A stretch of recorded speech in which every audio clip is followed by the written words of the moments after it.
Assalamualaikum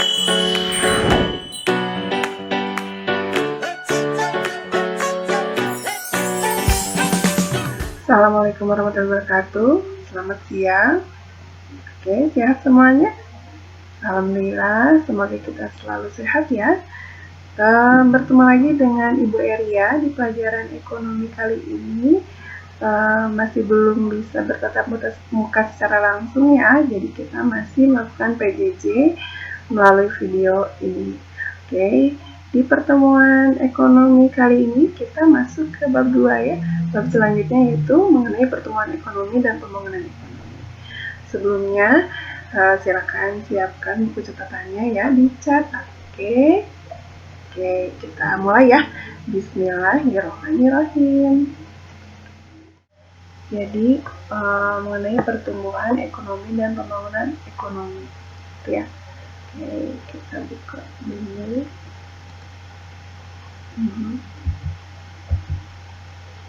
Nah, bagaimana gambaran umum kondisi pertumbuhan dan pembangunan ekonomi di Indonesia? Lalu bagaimana strategi untuk meningkatkan pertumbuhan ekonomi dan pembangunan ekonomi di Indonesia? Kita pelajari ya di sini ya.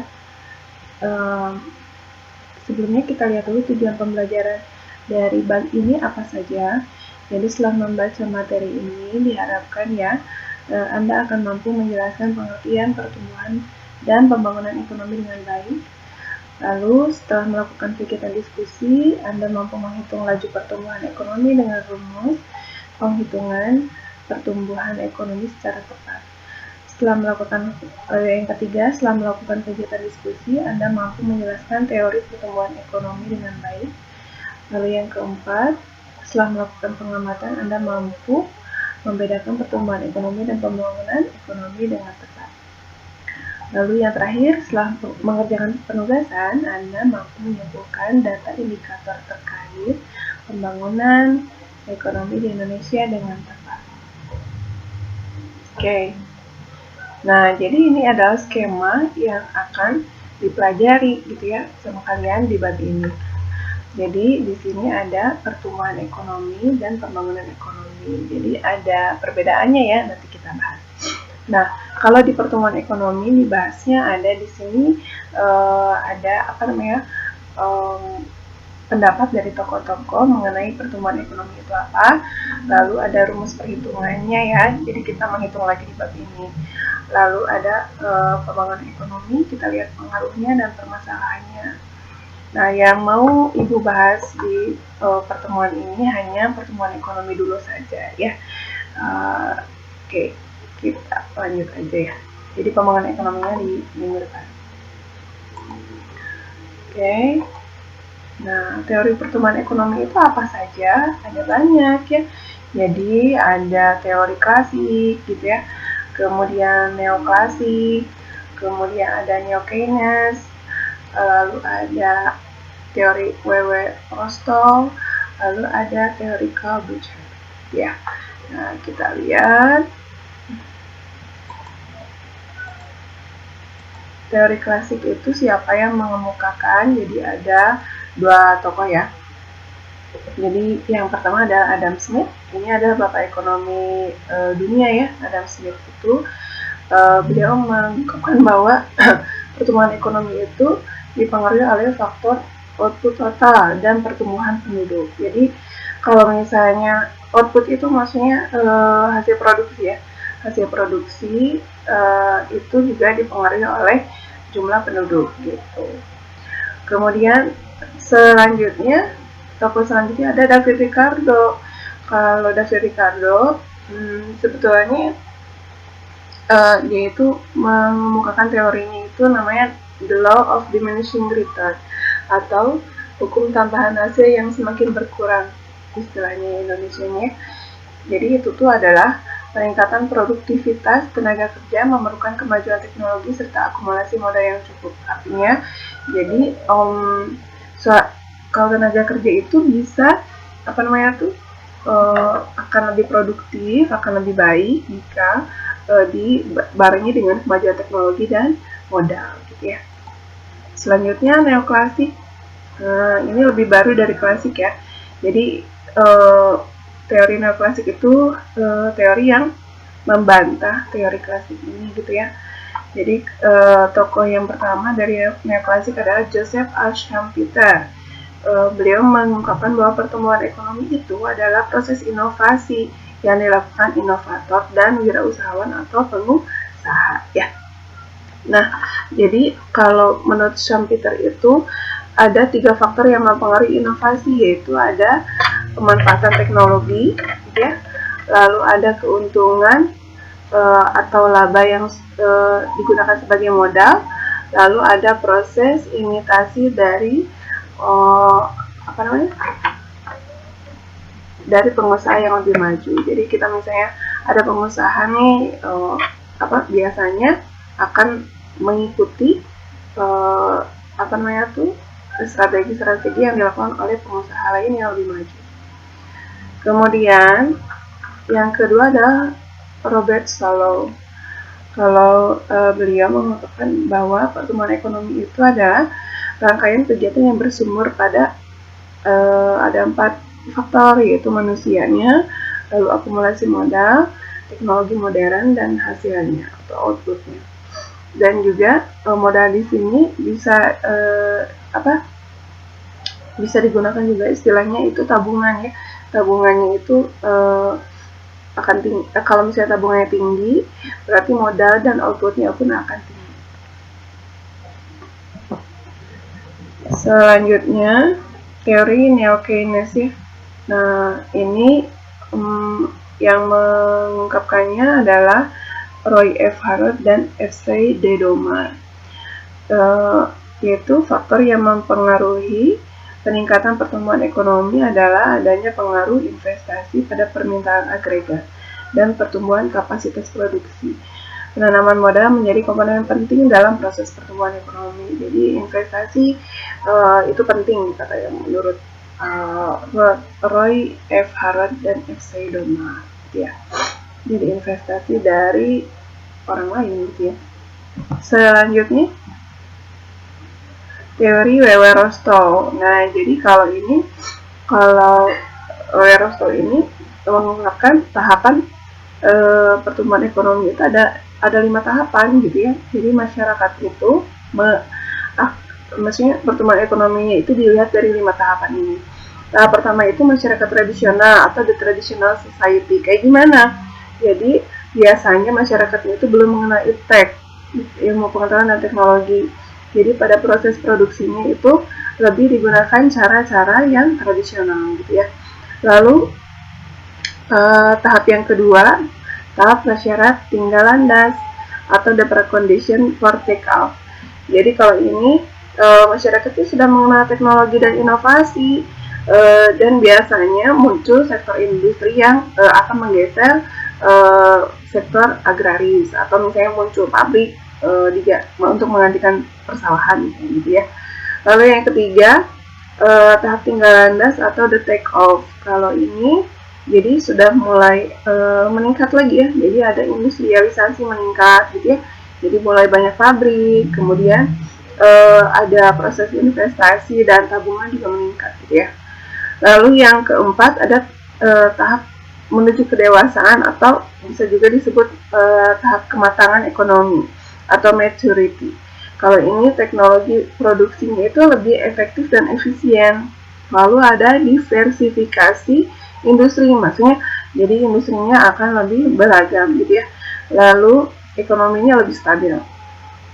Nah, tahap terakhir adalah tahap konsumsi tinggi atau high mass consumption, atau jadi konsumsi massal yang tinggi gitu ya. Nah, ini jadi masyarakatnya itu ada perluasan konsumsi atas barang dan jasa. Jadi pertumbuhan ekonomi itu akan dicapai untuk mempertahankan kemakmuran biasanya. Ya, kalau kita gimana? Sepertinya kita sudah ke tahap yang kelima ya, gitu. Jadi pertumbuhan ekonominya sudah untuk lebih untuk mempertahankan kemakmuran. Selanjutnya teori Karl Bucher.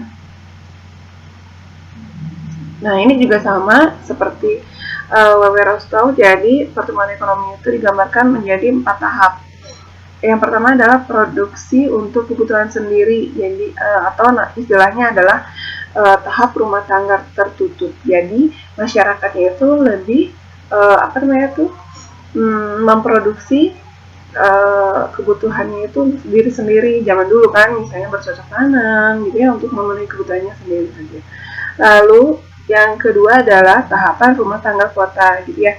Jadi kalau ini sudah ada pertukaran produk di pasar, jadi dari satu daerah ke daerah lain, ada kegiatan ekonomi gitu ya. Kemudian yang ketiga adalah rumah tangga negara. Kalau ini perekonomiannya itu tingkat nasional. Jadi peran perdagangan itu semakin penting gitu ya. Jadi misalnya sarana prasarananya sudah dihubungkan antar kota itu. Jadi setiap kota akan saling berhubungan untuk melakukan kegiatan ekonomi gitu ya. Nah, kemudian ada beragamnya alat pemenuhan kebutuhan biasanya. Tahapan yang terakhir adalah rumah tangga dunia. Kegiatan perdagangan itu telah meluas melintasi batas negara, berarti ada kegiatan ekspor impor gitu ya. Nah, teori yang terbaru adalah teori modern yang diungkapkan oleh Kuznets ya. Nah, kalau ini tahapannya juga ada 6 kriteria gitu ya. Jadi 6 kriteria ini pertumbuhan ekonomi dibagi menjadi 3 lagi ya. Jadi produksi variabel ekonomi agregatif, yaitu yang pertama tingginya pertumbuhan output per kapita dan penduduk. Jadi hasil produksi per kapita dan penduduk itu sangat tinggi. Lalu yang kedua adalah adanya kenaikan produktivitas tenaga kerja. Jadi tenaga kerjanya lebih produktif. Lalu tahapan selanjutnya variabel transformasi struktural, yaitu tingginya transformasi struktur ekonomi dan tingginya transformasi sosial dan ideologi ya. Selanjutnya pertumbuhan ekonomi internasional. Kalau ini jadi seperti tadi sudah rumah tangga negara gitu ya. Jadi negara maju ingin menjangkau seluruh dunia untuk mendapatkan pasar dan bahan baku ya. Jadi misalnya kayak banyak perusahaan asing, perusahaan multinasional gitu ya. Lalu pertumbuhan ekonomi ada di sepertiga populasi dunia.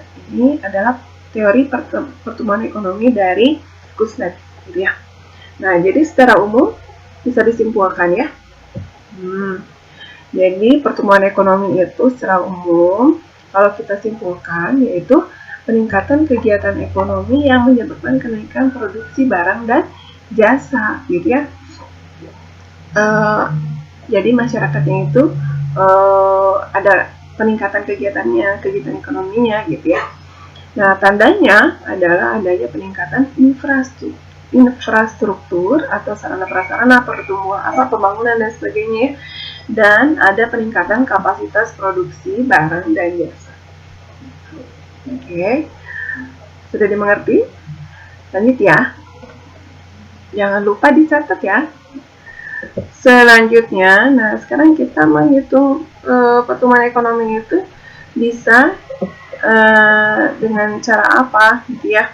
Rumusnya itu adalah, nah ini RT strip 1M, maksudnya RT min 1, T gitu ya, maksudnya ini tahun sebelumnya, ini tahun ini gitu ya.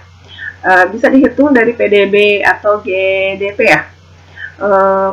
PDB tahun ini dikurangi PDB T-1 atau tahun sebelumnya per PDB T-1 atau tahun sebelumnya dikali 100% gitu ya.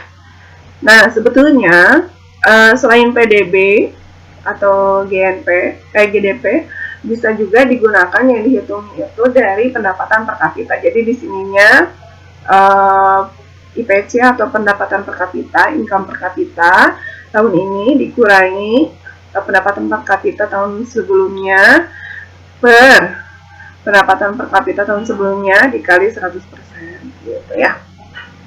Nah, seperti apa cara penghitungannya? Nah, ini Ibu ambil dari buku ya. Dari buku Irama Widya, diketahui GDP atau PDB ya. GDP Indonesia tahun 2014 sebesar 213 triliun rupiah. Dan pada tahun 2015 ternyata GDP meningkat katanya ya, menjadi 228 triliun. Hitunglah laju pertumbuhan ekonomi Indonesia pada tahun 2015. Nah, berarti bisa diketahui ya, di sini ada penyelesaiannya. Diketahui GDP tahun itu berarti tahun ini tahun apa namanya tuh? Tahun yang ditanyainnya, tahun 2015 berarti kan? Ya, betul. 2015 itu berapa? 228 triliun. Lalu GDBT min satunya berarti yang 2014, yang tahun sebelumnya itu 213 triliun.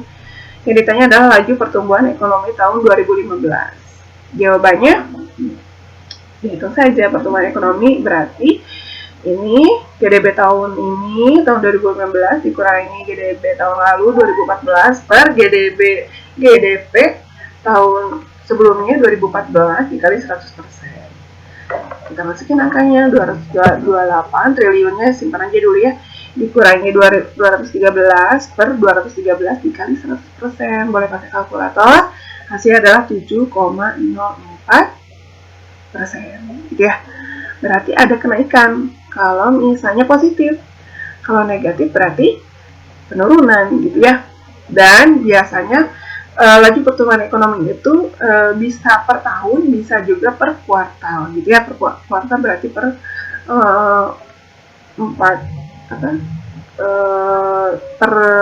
4 bulan sekali gitu ya. Nah, ini Ibu ambil dari Instagramnya CNBC Indonesia ya. Jadi sekarang lagi trending nih apa itu resesi gitu ya. Biar kita gak gagal paham gitu ya, biar kita tahu juga, dan ini pas banget kita kan belajar ekonomi tentang pertumbuhan ekonomi juga gitu ya.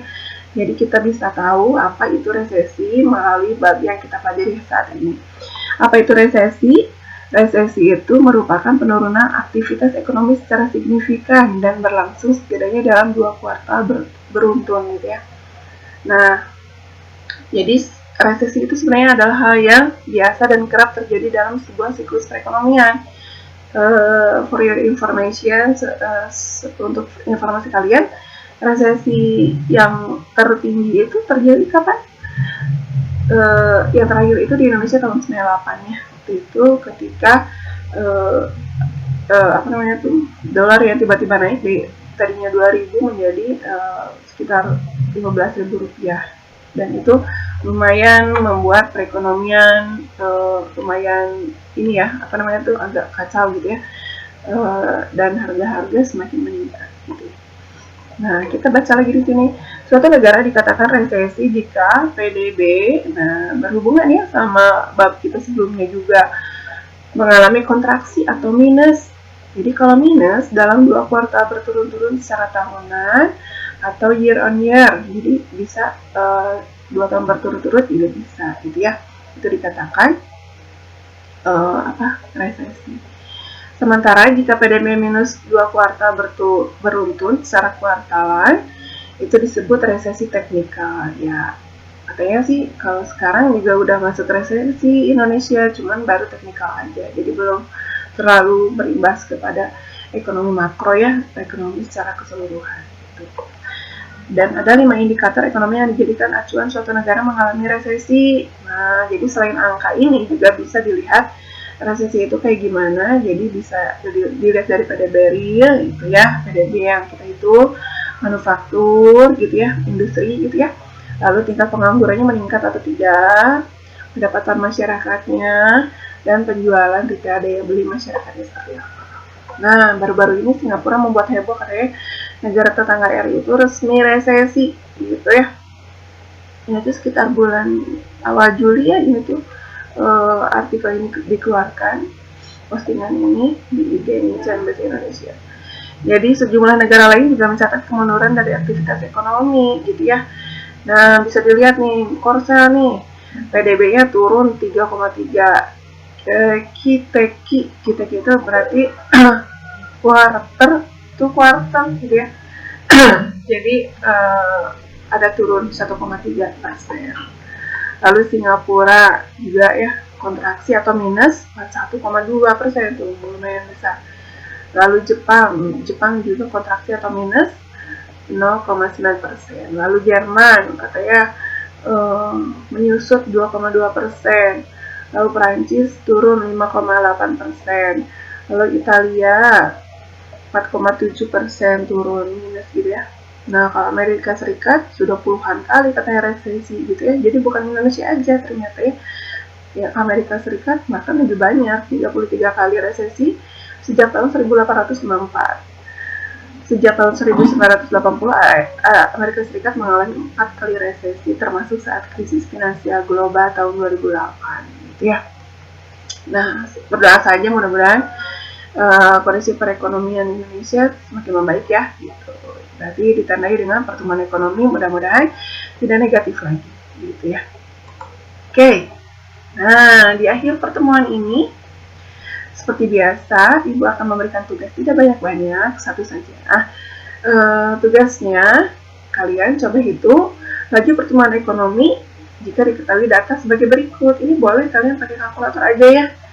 Jadi, PDB negara X tahun 2014 sekian, PDB 2015 sekian. Hitung satu-satu negara X dengan rumus yang tadi ya. Pertumbuhan ekonominya berapa, lalu negara Y 2014-nya berapa, 2015-nya berapa ini. Kemudian negara Z 2014-nya ini USD itu dolar Amerika ya, US dollar 700.127 sekian, lalu 2015-nya sekian gitu ya. Nah, berdasarkan perhitungan di atas, buatlah kesimpulan negara mana yang memiliki laju pertumbuhan ekonomi paling tinggi. Gitu ya. Oke.